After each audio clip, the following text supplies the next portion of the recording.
Today class we are discuss about the ETAP software. See, just I have to tell you how to analyze this. So ETAP.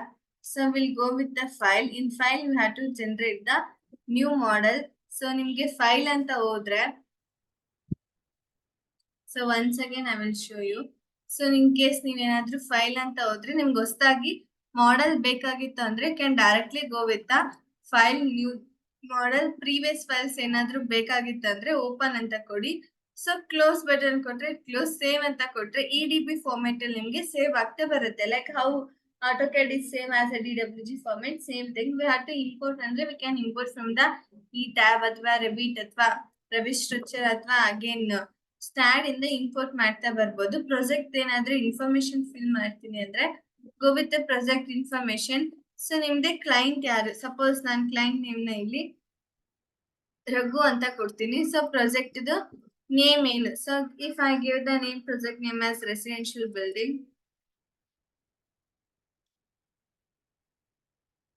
So project number ಏನು, so ನೀವು ಮಾಡ್ತಿರೋ project number ಏನು, so ಅದನ್ನ apply ಮಾಡಿ. Company logo, ಇದು HP laptop ಇದೆ, so shows as HP. So ನಿಮ್ಗೆ ಏನಾದ್ರೂ company name ಬೇಕಾಗಿತ್ತಂದ್ರೆ you can give the company name. So here I can give the so civil software with Pavitra only.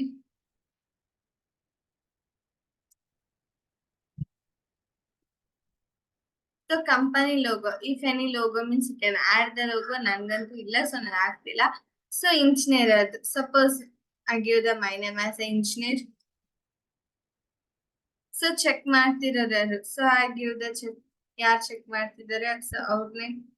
So supervisor ಯಾರು, so I just give the supervisor name.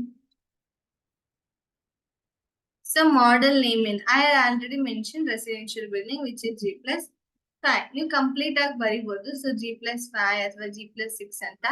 ಇಲ್ಲಿ ನಾನೇನ್ ಮಾಡ್ಕೊಂತೀನಿ G+3 ಅಂತ add ಮಾಡ್ತೀನಿ. So model descriptions ಏನಾದ್ರೂ ಬರೀತಿದ್ರೆ so residential building purpose ಎಲ್ಲ ಬರೀಬಹುದು. ಏನಾದ್ರೂ issue create ಆದ್ರೆ can write it issue number. So ಇಷ್ಟೆಲ್ಲ ಬರ್ದು ಓಕೆ ಅಂತ ಕೊಟ್ರೆ ನನಗೆ ಪ್ರಾಜೆಕ್ಟ್ ಇನ್ಫಾರ್ಮೇಶನ್ ಸಿಟ್ ಆಗ್ತಾ ಬಂತು. ನಾನು ಇವಾಗ ಡೈರೆಕ್ಟ್ ಆಗಿ ಫೈಲ್ ಅಂತ ತಗೊಂಡು I just go with use in building setting. ಇಲ್ಲಿ ಮೆಟ್ರಿಕ್ SI ಅಂತ ಕೊಡ್ತೀರಾ, ಬಿಕಾಸ್ ನನ್ಗೆ ಯಾವಾಗ್ಲೂ ಫೋರ್ಸ್ ಯಾವ್ದ್ರಲ್ಲಿ ಬರ್ಬೇಕು, ಕಿಲೋಮೀಟರ್ ನಲ್ಲಿ ಬರ್ಬೇಕು. This is the Indian as per standard. So ಹಾಗೆ ನಿಮ್ಗೆ ಕೋಡ್ ಬುಕ್ ಯಾವ್ದು, ಸೊ ನಾನು ಇಂಡಿಯಾದಲ್ಲಿ ಇರೋದ್ರಿಂದ ಐ ಹ್ಯಾವ್ ಟು ಟೇಕ್ ಅಂದ ಇಂಡಿಯಾ. ಸೊ ಹಾಗೆ ನಿಮ್ಗೆ ಸ್ಟೀಲ್ ಕೋಡ್ ಬುಕ್ ಯಾವ್ದು, you know that already steel code book is 800 2007. ನಾನು ಇಲ್ಲಿ ಒಂದು ಕ್ಲಾಸ್ ಅಲ್ಲಿ ನಿಮ್ಗೆ ಕಂಪ್ಲೀಟ್ ಅನಾಲಿಸಿಸ್ ನ ಹೇಳ್ತಾ ಇದ್ದೀನಿ. ಸೊ ಲಿಟಲ್ ಬಿಟ್ ಸ್ಪೀಡ್ ಅಲ್ಲೇ ಇರುತ್ತೆ. So concrete 456 2000 then okay. So ಇಲ್ಲಿ ನಾನು ಯೂಸ್ ಮಾಡ್ತಿರೋದು ಯೂನಿಫಾರ್ಮ್ ಗ್ರಿಡ್ ಸ್ಪೇಸಿಂಗ್ ಅಂತ. ನಿಮ್ಗೆ ಈ ತರ ಎಕ್ಸ್ ಡೈರೆಕ್ಷನ್ ಅಲ್ಲಿ ಏನ್ ಸ್ಪೇಸಿಂಗ್ ಬಂದಿರುತ್ತೆ, ಏನ್ ಗ್ರಿಡ್ಸ್ ಬಂದಿರುತ್ತೆ, I taken as the 4 as the X grid line, so 4 as the again Y grid lines, or else you can take on the Y. So spacing ನಿಮಗೆ ಗೊತ್ತು already, we can take on the 9/12 inches ಅಂತಂದ್ರೆ we can give the spacing to 16 ಇಂದ 17 feet ತನಕ ಕೊಡ್ಬೋದು. Almost 12-13 feet ಗೆಲ್ಲ ಒಂದೊಂದು column place ಮಾಡ್ತಾ ಬರ್ತಾರೆ. So here I can use the 8 meter. So again Y direction ಅಲ್ಲಿ I can use the 10 meter. So ಇಲ್ಲಿ ನಿಮ್ಗೆ ಇಂಚಸ್ ಅಲ್ಲಿ ಕೊಟ್ರು ಆಟೋಮೆಟಿಕ್ ಆಗಿ ಮೀಟರ್ ಕನ್ವರ್ಟ್ ಆಗುತ್ತೆ. Suppose I give the 16 feet ಅಂದ್ರೆ automatically it converted into metre. So 4.8 ಅಂತ ಇದೆ, so I make it as 5. So number of story ಏನ್ ಬೇಕು, ಸೊ G+3 ಇದ್ರೆ total number of story 4, G+3 ಇದ್ರೆ ಟೋಟಲ್, G+2 ಇತ್ತಂದ್ರೆ the total number of stories is 3. Typical story height ಏನು, so ಒಂದೊಂದು story height ಕೂಡ ನಾನು 3 ಅಂತ ಕೊಡ್ತಾ ಇದ್ದೀನಿ. ಬಾಟಮ್ ಸ್ಟೋರಿ ಹೈಟ್ ನ ಸ್ಪೆಸಿಫಿಕ್ ಆಗಿ ಮೆನ್ಷನ್ ಮಾಡಿರ್ತಾರೆ, ಬಿಕಾಸ್ ನಾವಿಲ್ಲಿ ಸ್ಪೆಸಿಫಿಕ್ ಆಗಿ ಬಾಟಮ್ ಸ್ಟೋರಿ ಹೈಟ್ ನ ಕೊಡ್ತಾ ಬಂದಿರ್ತೀವಿ. ಸಪೋಸ್ ವಿ ಟೇಕ್ ಅಂದ ground level as completely parking means ನಿಮ್ಗೆ ಕಡಿಮೆ ಕೂಡ ಬಂದಿರುತ್ತೆ, ಜಾಸ್ತಿ ಕೂಡ ಆಗಿರುತ್ತೆ. ಸೊ ಅದಕ್ಕೆ ಸೆಪರೇಟ್ ಆಗಿ ಮೆನ್ಷನ್ ಮಾಡಿರ್ತಾರೆ, ಗ್ರಿಡ್ ಓನ್ಲಿ ಅಂತ ಕೊಟ್ಟು ಓಕೆ ಮಾಡ್ಕೊಳ್ಳೋಣ.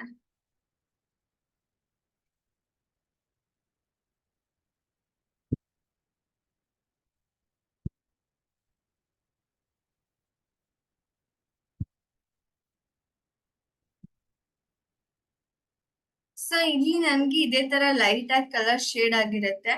ಎಡಿಟ್ ಅಂತ ಹೋದ್ರೆ undo redo cut copy paste ಬಂದಿರುತ್ತೆ. ಎಡಿಟ್ ಗ್ರಿಡ್ ಸಿಸ್ಟಮ್ ಅಂತ ತಗೊಂಡು ಮಾಡಿಫೈ ಅಂತ ತಗೊಂಡು, ಸೊ ಇಲ್ಲಿ ಏನ್ ಮಾಡ್ತೀರಾ, have to give the highest colour ನ ಕೊಟ್ಟು ಓಕೆ ಮಾಡ್ಕೊಂತೀರಾ. If you want decrease means you can decrease the bubble size. So actually okay ಅಂತ ಬರುತ್ತೆ. ನಾನು ಎಂಟರ್ ಅಂತ ಕ್ಲಿಕ್ ಮಾಡ್ತೀನಿ. ರಿಫ್ರೆಶ್ ಮೀಮ್ ಅಂತ ಕೊಟ್ಟು ದೆನ್ ಓಕೆ ಅಂತ ಕೊಡಿ. ಸೊ ಡಿಫೈನ್ ಮಾಡ್ಕೊಂತೀನಿ ಅಂದ್ರೆ ಡಿಫೈನ್ ಅಂತ ಹೋಗಿ ಮೆಟೀರಿಯಲ್ ಪ್ರಾಪರ್ಟೀಸ್ ಲೈಕ್ ನಾವ್ ಏನ್ ಗ್ರೇಡ್ ಆಫ್ ಕಾಂಕ್ರೀಟ್ ನ ಯೂಸ್ ಮಾಡ್ತೀವಿ, ರಿಬಾರ್ಸ್ ನ ಏನ್ ಯೂಸ್ ಮಾಡ್ತೀವಿ, ಸೊ ಅದೆಲ್ಲ ಮುಂಚೆನೆ ಡಿಫೈನ್ ಮಾಡ್ಕೋಬೇಕು.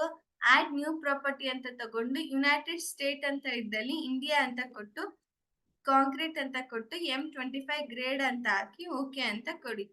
ಅದಾದ್ಮೇಲೆ ಓಕೆ ಅಂತ ಕೊಡ್ತೀರಾ. ಸೊ ಪ್ಯಾರಲಲ್ ನಾನು ತಗೊಂತೀನಿ, ಇಲ್ಲ ಅಂದ್ರೆ ಡಿಫೈನ್ ಅಂತ ಹೋಗಿ ಎಡಿಟ್ ಪ್ರಾಪರ್ಟೀಸ್ ಅಂತ ಕೊಡ್ಬೋದು ನೀವು. ಆಡ್ ನ್ಯೂ ಪ್ರಾಪರ್ಟಿ ಅಂತ ಕೊಟ್ಟು ಅಗೇನ್ ಕಾಂಕ್ರೀಟ್ ಇದ್ದಲ್ಲಿ ಟೇಕನ್ ಆಸ್ ದ ರಿಬಾರ್. ಇಲ್ಲಿ ನಾವು ಸ್ಟೀಲ್ ಅಂತ ಕರಿಯಲ್ಲ, we have to call as the rebar. HYST bar ನ 415 ಅಂತ ತಗೊಳ್ಳಿ. Then okay add new property. So 415 ಮತ್ತೆ 500 ಅಂತ ಹಾಕ್ತೀನಿ. ಇವಾಗ ಸದ್ಯಕ್ಕಿರೋದು ನಾವ್ ಯೂಸ್ ಮಾಡ್ತಿರೋದು strength of deformation steel bar ನ. Then okay, then again okay, then again ವಾಲ್ಗೆ ಏನಾದ್ರೂ ಮೇಸ್ನರಿ ಕೊಡ್ತಿದ್ರೆ you can use the masonry. Then okay.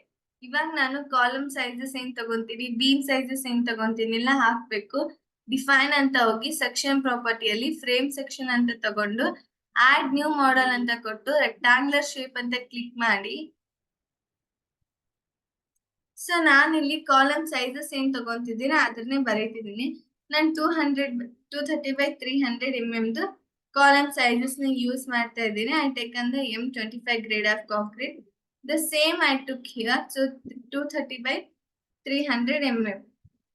Modify show grid system ಅಂತ ಕೊಟ್ಟು ಸೊ ಅದಾದ್ಮೇಲೆ ಬಾರ್ಸ್ ಏನ್ ತಗೊಂತೀರ, ಮೇನ್ ಬಾರ್ಸ್ ಮತ್ತೆ ಡಿಸ್ಟ್ರಿಬ್ಯೂಷನ್ ಬಾರ್ ಯಾವಾಗ್ಲೂ ಈಕ್ವಲ್ ಆದ್ರೂ ಇರ್ಬೇಕು, ಅಥವಾ ಮೇನ್ ಬಾರ್ ಜಾಸ್ತಿ ಇದ್ದು ಡಿಸ್ಟ್ರಿಬ್ಯೂಷನ್ ಕಡಿಮೆ ಬಾರ್ ಆದ್ರೂ ಇರ್ಬೇಕು. ಸೊ ನಂಗೆ ಮೇನ್ ಬಾರೇ ಜಾಸ್ತಿ ಇದ್ದು ಡಿಸ್ಟ್ರಿಬ್ಯೂಷನ್ ಬಾರ್ ಕಡಿಮೆ ಇದ್ರೆ ಓಕೆ. ಸೊ ವಾಯ್ಸ್ ವರ್ಸ ಆಯ್ತು ಅಂದ್ರೆ ನಿಮ್ಗೆ ಓಕೆ ಆಗಲ್ಲ.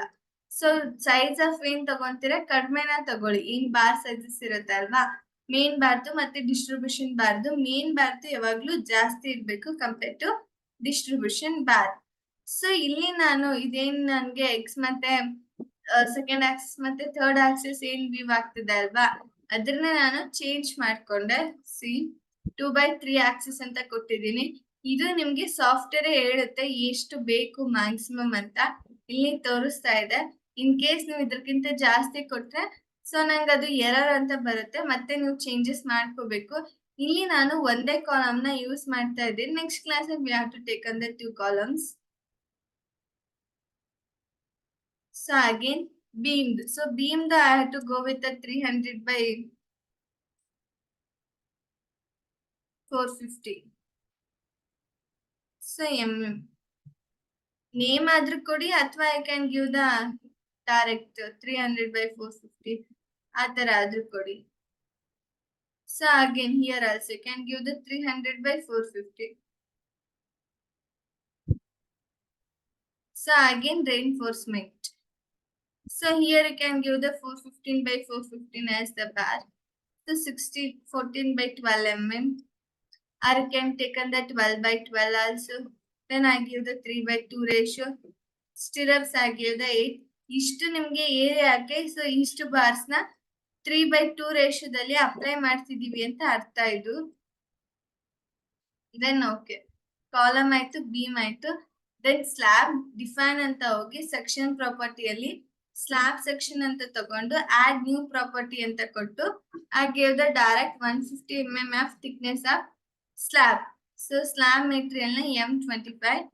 The again thickness had to give the 150 mm.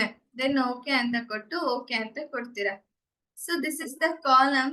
ಇಲ್ಲಿನೂ ಇರುತ್ತೆ ನಿಮ್ಗೆ ಡ್ರಾ ಟೂಲ್ಸ್ ಅಲ್ಲೂ ನಿಮ್ಗೆ ಕಾಲಮ್ಸ್ ಇರುತ್ತೆ. You can go with any one. Draw beam column ಅಂತ ಇದೆ ಅಲ್ವಾ, ಇದಾದ್ರೂ ತಗೊಳ್ಳಿ ಅಥವಾ ಇಲ್ಲೇ ಇರುತ್ತೆ. You can select this also. Property ಅಂತ ಇದ್ದಲ್ಲಿ select the column. 230/300 we have to give the column.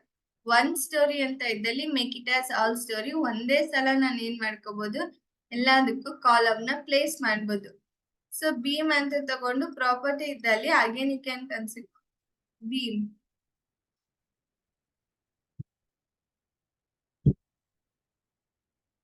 So assign ಮಾಡೋದೆಲ್ಲ ಈಸಿ ನಿಮ್ಗೆ.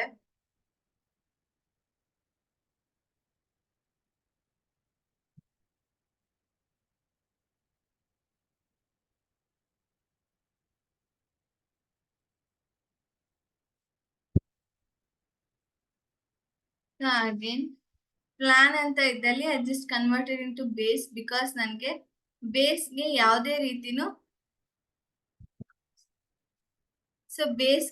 ರೀತಿನೂ ಸ್ಲ್ಯಾಬ್ ಬೇಡ.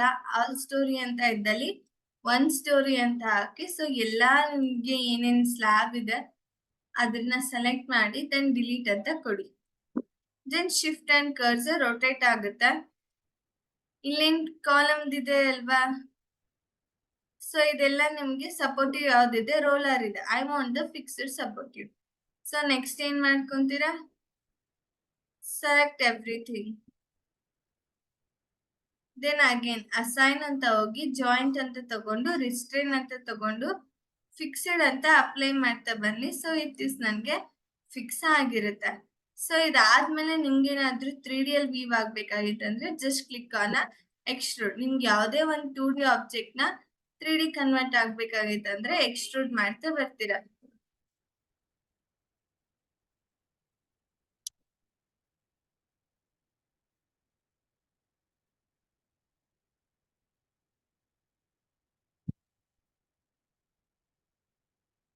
ಓಕೆ, ನಾನು ರನ್ ಅಂತ ಕೊಡ್ತೀನಿ.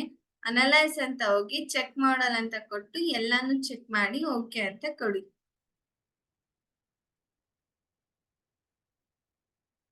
ಸೊ ನೋ ವಾರ್ನಿಂಗ್ ಜನರೇಟರ್ ಅಂತ ಬರ್ತಿದೆ. ಇದಾದ್ಮೇಲೆ ಅನಲೈಸ್ ಅಂತ ಹೋಗಿ ರನ್ ಅನಲೈಸಿಸ್.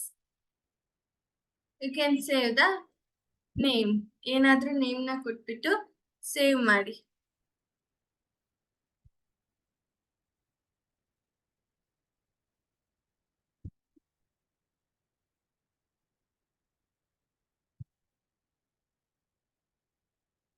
ಸೊ ಈ ತರ ನಿಮ್ಗೆ ಡಿಫ್ಲಾಕ್ಷನ್ ಬರುತ್ತೆ.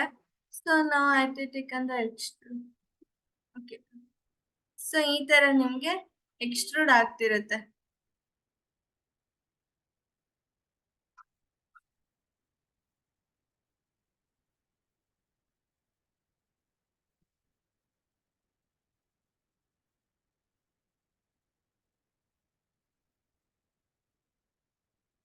ಓಕೆ, ಸೊ ಇವಾಗ ಡಿಸೈನ್ ಅಂತ ಹೋಗಿ ಕಾಂಕ್ರೀಟ್ ಫ್ರೇಮ್ ಡಿಸೈನ್ ಅಂತ ತಗೊಂಡು ಸ್ಟಾರ್ಟ್ ಚೆಕ್ ಡಿಸೈನ್ ಅಂತ ಕೊಟ್ರೆ ಎಲ್ಲಾ ಡಿಸೈನ್ ನಿಮ್ಗೆ ಅನಾಲಿಸಿಸ್ ಆಗಿರುತ್ತೆ.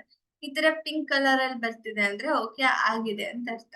ಸೊ ಇದಾದ್ಮೇಲೆ ಏನ್ ಮಾಡ್ತೀರಾ, ಡಿಸ್ಪ್ಲೇ ಅಂತ ಹೋಗಿ ಫೋರ್ ಸ್ಟ್ರೆಸ್ ಡಯಾಗ್ರಾಮ್ ಅಂತ ತಗೊಂಡು ಫ್ರೇಮ್ ಫಿಯರ್ ಡಿಸೈನ್ ಅಂತ ಕೊಟ್ಟು ಡೆಡ್ ಅಂತ ಇದ್ದಲ್ಲಿ ಸೊ ನಿಮ್ಗೆ ಆಟೋಮೆಟಿಕ್ ಆಗಿ ಡೆಡ್ ಲೋಡ್ ಮತ್ತೆ ಲೈವ್ ಲೋಡ್ ಬಂದಿರುತ್ತೆ. ಸೊ ಈ ತರ ನಿಮ್ಗೆ ಲೋಡ್ಸ್ ನಿಮ್ಗೆ ಈ ತರ ವ್ಯೂ ಆಗ್ತಾ ಬರುತ್ತೆ. ಇದ್ರ ಮೇಲೆ ರೈಟ್ ಕ್ಲಿಕ್ ಕೊಟ್ರೆ can view the bending movement. So ಇದು ಆಕ್ಚುಲಿ ನಿಮ್ದು ಫಸ್ಟ್ ಕ್ಲಾಸ್ ಅಂತ ನಾನು ಮೆನ್ಷನ್ ಮಾಡಲ್ಲ. I just taken the analysis ಅಂತ ಮೆನ್ಷನ್ ಮಾಡ್ತೀನಿ. ಸೊ ನೆಕ್ಸ್ಟ್ ಕ್ಲಾಸ್ ಅಲ್ಲಿ I taken the loads assign and all those. ಅದೆಲ್ಲ ಇಷ್ಟು ಲಾಂಗೆಸ್ಟ್ ವಿಡಿಯೋ ಇರಲ್ಲ. ಸೊ ನಾನು ಶಾರ್ಟೆಸ್ಟ್ ಮಾಡಿ ನೋಡಕ್ ಟ್ರೈ ಮಾಡ್ತೀನಿ. ಸೊ ನಿಮ್ಗೆ ಯೂಸ್ಫುಲ್ ಆಗಿದ್ರೆ ಲೈಕ್ ಮಾಡಿ, ಶೇರ್ ಮಾಡಿ, ದಟ್ ಕಮೆಂಟ್ ಪ್ಲೀಸ್.